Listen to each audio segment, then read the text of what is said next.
സ്കൂളുകൾ തുറക്കാൻ പോവുകയാണല്ലോ. 10ാം ക്ലാസ്സിലേക്ക് പോകുന്ന നിരവധി കൂട്ടുകാരുണ്ടാകും. 10ാം ക്ലാസ് അത്ര വലിയ സംഭവമാണോ എന്ന് ചോദിച്ചാൽ പഠന വഴിയിലെ നിർണായകമായൊരു ഘട്ടം എന്ന് മാത്രം നിങ്ങൾ കരുതിയാൽ മതി.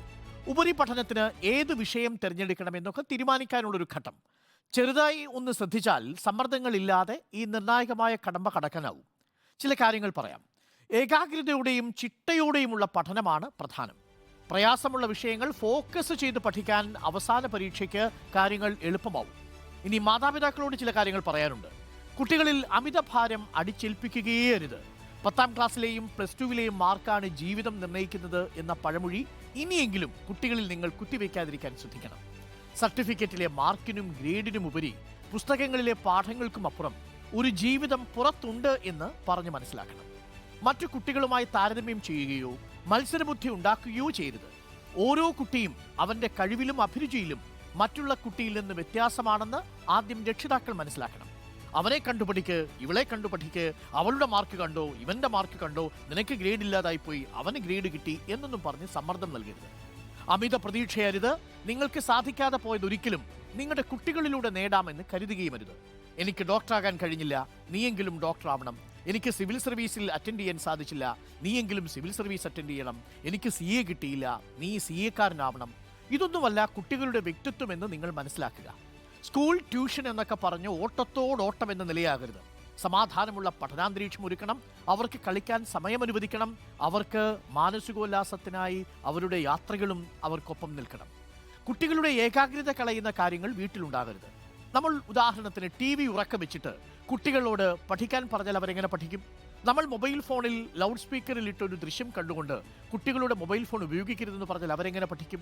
അപ്പോൾ വളരെ പ്രധാനപ്പെട്ടതാണ് ഈ പഠനാന്തരീക്ഷവും മാനസികാരോഗ്യവും. ഒപ്പം തന്നെ ശാരീരികമായിട്ടുള്ള ആരോഗ്യവും പ്രധാനമാണ്. പോഷക ഗുണങ്ങളുള്ള ഉന്മേഷം നൽകുന്ന ആഹാരം നൽകണം.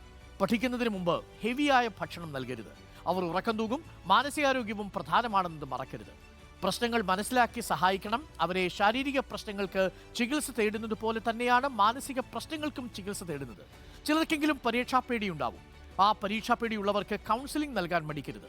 അവരെ സഹായിക്കുകയുള്ളൂ. അത് സങ്കടമാണെങ്കിലും സന്തോഷമാണെങ്കിലും മാതാപിതാക്കളോടെല്ലാം ഒരു സുഹൃത്തിനെ പോലെ തുറന്നു പറയാനുള്ള സാഹചര്യം ഒരുക്കണം. ഒരു വിഷയത്തിന് മാർക്ക് കുറഞ്ഞെന്ന് കരുതി മറ്റൊരു വിഷയത്തിൽ നല്ല ഗ്രേഡ് കിട്ടിയാൽ അഭിനന്ദിക്കാനും മറക്കരുത്. തോൽവിയാണെങ്കിൽ അവർക്കൊപ്പം നിൽക്കണം. മുന്നോട്ടു പോകാൻ പിന്തുണ നൽകണം. നമ്മൾ കൂടെയുണ്ടെങ്കിൽ പരീക്ഷയല്ല എന്ത് സമ്മർദ്ദവും മറികടക്കാനാകുമെന്ന ആത്മവിശ്വാസവും അവർക്ക് നൽകണം. A+ മാത്രമല്ല ജീവിതമെന്ന് ഒരിക്കൽ കൂടി ഞാൻ ഓർമ്മിപ്പിക്കട്ടെ. ക്ലാസ്സിന് പിന്നിലിരിക്കുന്ന കുട്ടി മുന്നിലിരിക്കുന്ന കുട്ടിയേക്കാൾ ലോകം കാണുന്നുണ്ട് എന്നതാണ് പഴമൊഴി. കാരണം മുന്നിലിരിക്കുന്ന കുട്ടി ടീച്ചറെ മാത്രമേ കാണുന്നുള്ളൂ. പിന്നിലിരിക്കുന്ന കുട്ടി മുന്നിലിരിക്കുന്ന കുട്ടികളെയും ടീച്ചറെയും കൂടി കാണുന്നു എന്നതാണ് വാസ്തവം. അതുകൊണ്ട് ഒരു കുട്ടി കിണറ്റിൽ വീണാൽ ആ കിണറ്റിൽ വീണ കുട്ടിയെ രക്ഷിക്കാനുള്ള സാമൂഹ്യബോധം ഉണ്ടാവുന്നത് പലപ്പോഴും പിൻബെഞ്ചിലിരിക്കുന്ന വിദ്യാർത്ഥിക്കായിരിക്കും എന്നാണ് ഞാൻ കേട്ടിട്ടുള്ളത്. എങ്കിലും ഈ ലോകത്തിൻ്റെ സൗന്ദര്യവും ലോകത്തിൻ്റെ വെല്ലുവിളികളുമെല്ലാം കുട്ടികളെ പഠിപ്പിക്കാൻ കൂടി കഴിയുന്ന ഒരു കാലഘട്ടമാണ് എന്ന് നിങ്ങൾ ഓർമ്മിപ്പിക്കുക.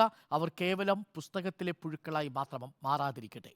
ഒരിക്കൽ കൂടി ഓർമ്മിപ്പിക്കുന്നു, പ്രജ്ഞാനന്ദയെ ഏതെങ്കിലും തരത്തിൽ ഗ്രേഡ് വാങ്ങാൻ നിർബന്ധിച്ച് പഠിപ്പിച്ച് ഏതെങ്കിലും കോൺവെന്റ് സ്കൂളിലാക്കിയിരുന്നെങ്കിൽ മാഗ്നസ് കാൾസിനെ തോൽപ്പിക്കുന്ന പ്രജ്ഞാനന്ദ ഉണ്ടാകുമായിരുന്നില്ല. സച്ചിൻ തെണ്ടുൽക്കറെ ഏതെങ്കിലും ഒരു PSC കോച്ചിന് വിട്ടിരുന്ന് PSCയിലെ ക്ലർക്കാകാൻ പറഞ്ഞിരുന്നെങ്കിൽ സച്ചിൻ തെണ്ടുൽക്കർ ലോകത്തിൻ്റെ ഇതിഹാസമാകുമായിരുന്നില്ല എന്ന് മാത്രം ഓർമ്മിപ്പിക്കുന്നു. അപ്പോൾ പ്രിയപ്പെട്ട പ്രേക്ഷകരെ, 3ാം തീയതി സ്കൂളിലേക്ക് പോകുന്ന എല്ലാ കുട്ടികൾക്കും അവരെ ഒരുക്കുന്ന രക്ഷിതാക്കൾക്കും അവരെ സ്വീകരിക്കാൻ പോകുന്ന അധ്യാപകർക്കും ഒരു സുന്ദരമായ ആരോഗ്യകരമായ പഠനാന്തരീക്ഷം ഉറപ്പുവരുത്തുന്ന ഒരു വിദ്യാഭ്യാസ വർഷം, ഒരു അക്കാദമിക് വർഷം ആശംസിക്കുന്നു.